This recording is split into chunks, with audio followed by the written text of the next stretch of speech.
Oh my goodness! সবার আগে ২০২৬ বিশ্বকাপ নিশ্চিত করল জাপান।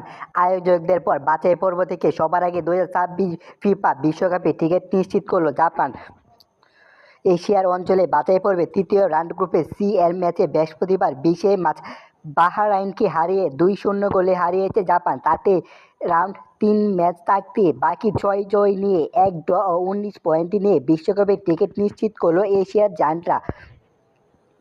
একই দিনে একই গ্রুপে আরেক ম্যাচে ইন্দোনেশিয়াকে ৫-১ ব্যবধানে হারিয়ে বিশ্বকাপের টিকিট নিশ্চিতের পথে আছে অস্ট্রেলিয়াও। ৪৮ দল নিয়ে দ্য গ্যাটসু ওয়ান দ্য আর্থে আগামী আসরে অনুষ্ঠিত হবে। কানাডা, মেক্সিকো, যুক্তরাষ্ট্র আয়োজক হিসেবে এই তিন দেশের আগে নিশ্চিত করেছিল ২০২৬ ফিফা বিশ্বকাপ। তাদের সঙ্গে এশিয়ার অঞ্চল থেকে বাছাই পর্বের শেষে সরাসরি যোগ দেবে ৮ দেশ। এছাড়াও অন্য অঞ্চল থেকে একটি দল যোগ দেবে প্লে-অফের মাধ্যমে। খেলাধুলা টুকরো টুকরো খবর পেতে এনসাইক্লোপিডিয়া স্পোর্টস নিউজটাকে সাবস্ক্রাইব করে আমাদের পাশে থাকুন। ধন্যবাদ এভরিওয়ান।